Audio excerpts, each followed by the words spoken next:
আমরা যখন আজান শুনতে পাই তখন নিশ্চয়ই অনেকে লক্ষ্য করে থাকবো যে আমাদের আশেপাশে থাকা কুকুরগুলোকে অনেক সময় দেখা যায় তারা ছুটোছুটি করে এবং ঘেউ ঘেউ করে।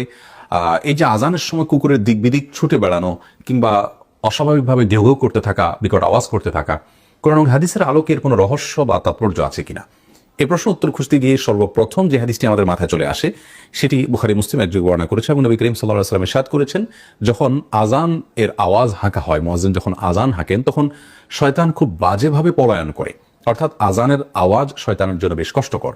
এই কারণে কোনো ব্যক্তি, পরিবার বা স্থাপনায় দুষ্টজিন এবং শয়তানের প্রভাব দেখা দিলে যারা রাকি বা ঝাড়ফুঁক করেন তারা যে সমস্ত আমলগুলো করেন তার মধ্যে থেকে অন্যতম একটি গুরুত্বপূর্ণ আমল হলো আজান হাঁকা। কারণ আজানের আওয়াজ যেহেতু শয়তান সহ্য করতে পারে না, এজন্য আজানের মাধ্যমে শয়তান এবং দুষ্টজিনকে তাড়াবার জন্য তারা চেষ্টা করে থাকেন।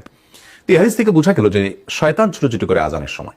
আরেকটি হাদিস আবু দাউদ এবং হাদিস কিতাবে বর্ণিত হয়েছে যে নবী করিম সাল্লাল্লাহু আলাইহি ওয়াসাল্লাম বলেছেন, ইদা সামিআতুম নুবাহাল কালব, কুকুরের ঘেউ ঘেউ আওয়াজ যখন তোমরা শুনতে পাবে, অস্বাভাবিকভাবে কুকুর অনেক সময় ঘেউ ঘেউ করতে থাকে, কোনো কিছুই নেই কিন্তু তারপরও সে বেশ অস্থির হয়ে যাচ্ছে এবং প্রচুর পরিমাণে ঘেউ ঘেউ করছে, আমরা প্রায় লক্ষ্য করব। তো এই সময় নবী করিম সাল্লাল্লাহু আলাইহি ওয়াসাল্লাম বলেছেন যে আল্লাহর কাছে যেন আমরা আশ্রয় প্রার্থনা করি বিতাড়িত শয়তান থেকে।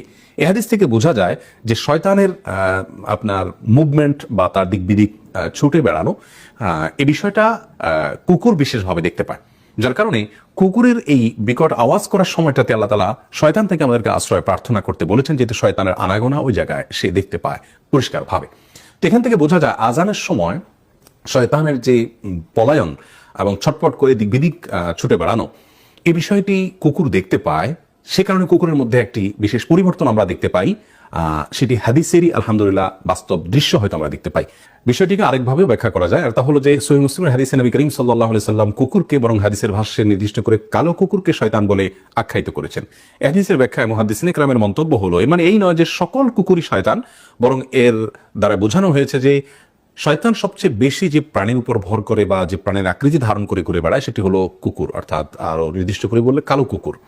তাহলে একদিক থেকে আমরা হাদিস থেকে জানতে পারলাম যে আজানের সময় শয়তান চটপট করে দিক বিদিক ছুটোছুটি করে এবং পলায়ন করতে থাকে, অপরদিকে শয়তান কুকুরের আকৃতি ধারণ করে। অতএব কুকুরের মধ্যে আজানের সময় যে বিশেষ অস্থিরতা, ভাবলেশ বা বিকট আওয়াজ করা, ছুটোছুটি করার যে প্রভাব আমরা দেখতে পাই, এটি হাদিসেরই হয়তো বাস্তব রূপ বা নমুনা, সেটি দুই ব্যাখ্যার যে কোনোটি হতে পারে। আল্লাহু আ'লাম বিসওয়াব। তবে প্রসঙ্গত এখানে একটি কথা বলে রাখা দরকার যে যেখানে কুকুরের সাথে শয়তানের এক যোগসূত্রের কথা হাদিসে উল্লেখ আছে, সেখানে শয়তান এর অনুসরণ যারা করে, প্রবৃত্তির অনুসরণ যারা করে, যারা আল্লাহর প্রতি বিশ্বাস লালন করে না, ধারণ করে না, সে মানুষগুলোর মধ্যে দেখবেন যে তারা কুকুরের সাথে খুব বেশি তাদের বেশ সখ্যতা তারা গড়ে তোলেন এবং বাসা বাড়িতে তারা কুকুরকে মানুষের মতোই অনেকটা অবস্থান দেন। আল্লাহ তো আর অনেক সৃষ্টি আছে, অন্য যে কোনো সৃষ্টির চাইতে কুকুরকে বিশেষ প্রায়োরিটি দেওয়া হয়, বিশেষভাবে যত্ন করা হয় এবং সাহাবায়ে কেরামের মধ্যে বিড়ালের প্রতি যত্ন নেওয়া এবং তাকে লালন পালন করার একটা প্রবণতা ছিল, অভ্যাস ছিল এবং সেই কালচারটাকে নবী করিম সাল্লাল্লাহু আলাইহি ওয়াসাল্লাম অ্যাপ্রিশিয়েট করেছেন। সেটিও আমাদের সমাজে আছে এবং মুসলিম অমুসলিম নির্বিশেষে অনেকেই হয়তো বিড়ালও পালেন, কিন্তু কুকুরের প্রতি যে যত্ন নেওয়া হয় এবং কুকুরকে যে বিশেষ গুরুত্ব দেওয়া হয় সেটা অন্য কোনো প্রাণীর ক্ষেত্রে দেওয়া হয় না। অর্থাৎ হাদিসে যেখানে শয়তানের সাথে যোগসাজশের কথা বলা হয়েছে, সেই শয়তান হয়তো তারই চক্রান্তের অংশ হিসাবে মানুষের ঘরে প্রবেশ করেছে কুকুরের আকৃতি ধারণ করে অথবা কুকুরের উপর ভর করে। এরকম নানাভাবে আমরা বিষয়টিকে ব্যাখ্যা করতে পারি। কারণ হাদিসে যেটিকে নিষেধ করা হয়েছে সেটা কেন এত বেশি আগ্রহের সাথে অমুসলিমদের মধ্যে করার প্রবণতা দেখা দিবে, যদি দুঃখজনকভাবে মুসলমানদের মধ্যেও অনেকের মধ্যে এটি দেখা যায়। তবে এর মানে এই নয় যে কুকুর এর সাথে শত্রুতা বা বিদ্বেষ লালন করতে হবে, মোটেই তা নয়, বরং কুকুর অন্য 10টা প্রাণীর মতো আমাদের ইহসান এবং আমাদের অনুগ্রহ পাওয়ার উপযুক্ত।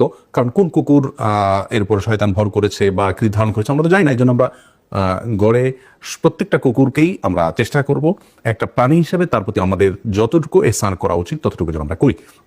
এবং এই বিষয়ে একটি হাদিস আমরা অনেকে শুনে থাকবো যে অনেক আগের যুগের এক নারী, তিনি ব্যভিচারিণী ছিলেন এবং একটি কুকুরকে বেশ পিপাসার্থ দেখে, অনেক কষ্টে হাঁপাচ্ছেটি দেখে তিনি তার নিজের কাপড়ের আঁচল ভিজিয়ে সেখান থেকে পানি চিবিয়ে কুকুরকে পানি পান করিয়েছেন এবং এর কারণে আল্লাহ তাআলা তাকে মাফ করে দিয়েছেন। বিধায় কুকুরের প্রতি অনুগ্রহ করাতে কোনো দোষী কিছু নাই, কিন্তু মাখামাখি করাটা হাদিসের আলোকে এটি আমাদের নিজেদের জন্য ক্ষতিকর, আমাদের ঈমানের জন্য ক্ষতিকর, আমাদের আখিরাতের জন্য ক্ষতিকর।